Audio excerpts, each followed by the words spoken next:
by Jane Austen, Volume 3, Chapter 19.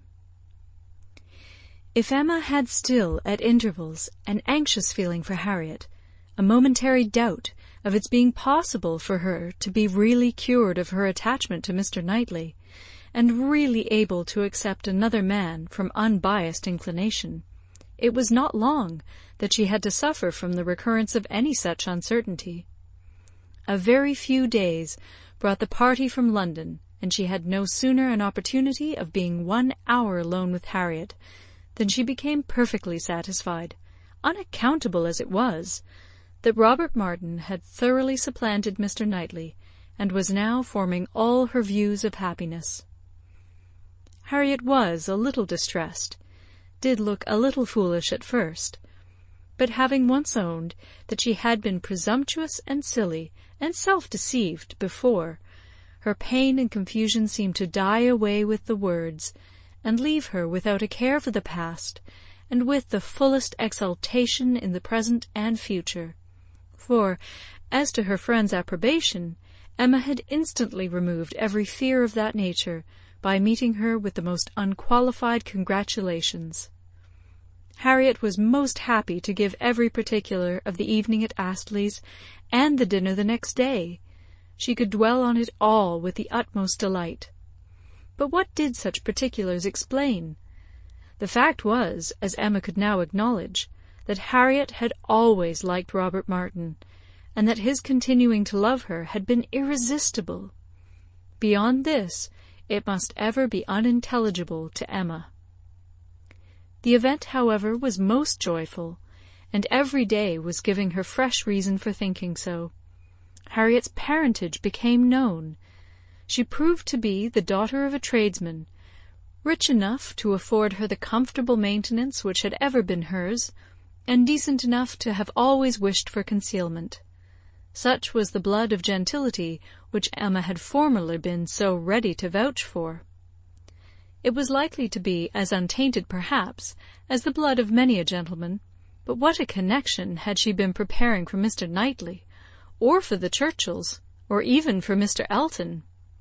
The stain of illegitimacy, unbleached by nobility or wealth, would have been a stain indeed. No objection was raised on the father's side. The young man was treated liberally. It was all as it should be, and as Emma became acquainted with Robert Martin, who was now introduced at Hartfield, she fully acknowledged in him all the appearance of sense and worth which could bid fairest for her little friend. She had no doubt of Harriet's happiness with any good-tempered man, but with him, and in the home he offered, there would be the hope of more, of security, stability, and improvement. She would be placed in the midst of those who loved her, and who had better sense than herself, retired enough for safety, and occupied enough for cheerfulness. She would be never led into temptation, nor left for it to find her out. She would be respectable and happy, and Emma admitted her to be the luckiest creature in the world, to have created so steady and persevering an affection in such a man, or, if not quite the luckiest, to yield only to herself. Harriet, necessarily drawn away by her engagements with the Martins, was less and less at Hartfield, which was not to be regretted. The intimacy between her and Emma must sink. Their friendship must change into a calmer sort of good-will, and fortunately what ought to be, and must be, seemed already beginning, and in the most gradual, natural manner. Before the end of September, Emma attended Harriet to church, and saw her hand bestowed on Robert Martin with so complete a satisfaction as no remembrances, even connected with Mr. Elton as he stood before them, could impair.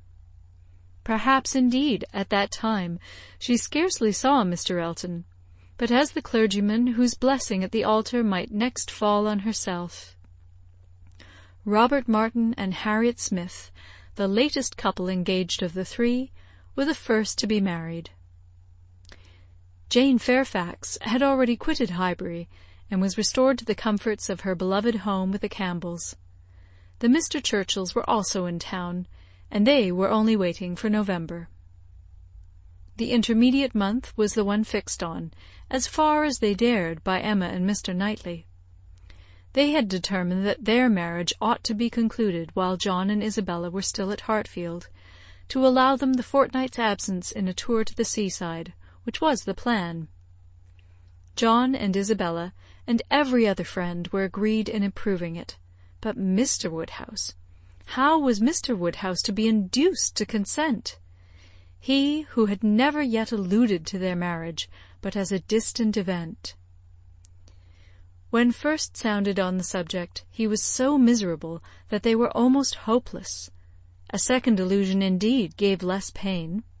He began to think it was to be, and that he could not prevent it.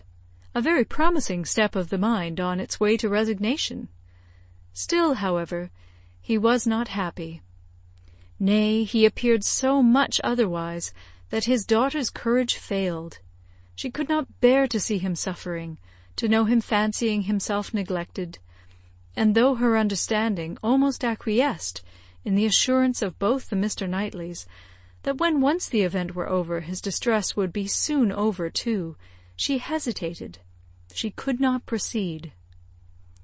In this state of suspense they were befriended, not by any sudden illumination of Mr. Woodhouse's mind, or any wonderful change of his nervous system, but by the operation of the same system in another way. Mrs. Weston's poultry-house was robbed one night of all her turkeys, evidently by the ingenuity of man. Other poultry-yards in the neighbourhood also suffered. Pilfering was house-breaking to Mr. Woodhouse's fears. He was very uneasy, and but for the sense of his son-in-law's protection, would have been under wretched alarm every night of his life. The strength, resolution, and presence of mind of the Mr. Knightleys commanded his fullest dependence. While either of them protected him and his, Hartfield was safe.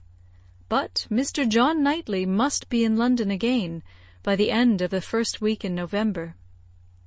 The result of this distress was, that, with a much more voluntary, cheerful consent than his daughter had ever presumed to hope for at the moment, she was able to fix her wedding day, and Mr. Elton was called on, within a month from the marriage of Mr. and Mrs. Robert Martin, to join the hands of Mr. Knightley and Miss Woodhouse.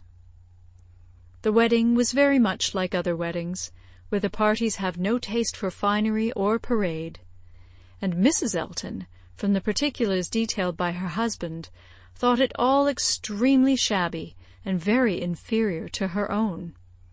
Very little white satin, very few lace veils, a most pitiful business.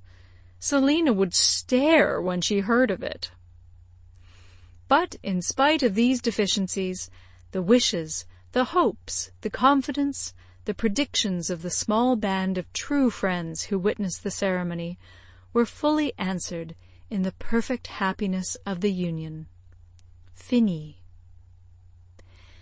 End of Chapter 19 and End of Emma by Jane Austen.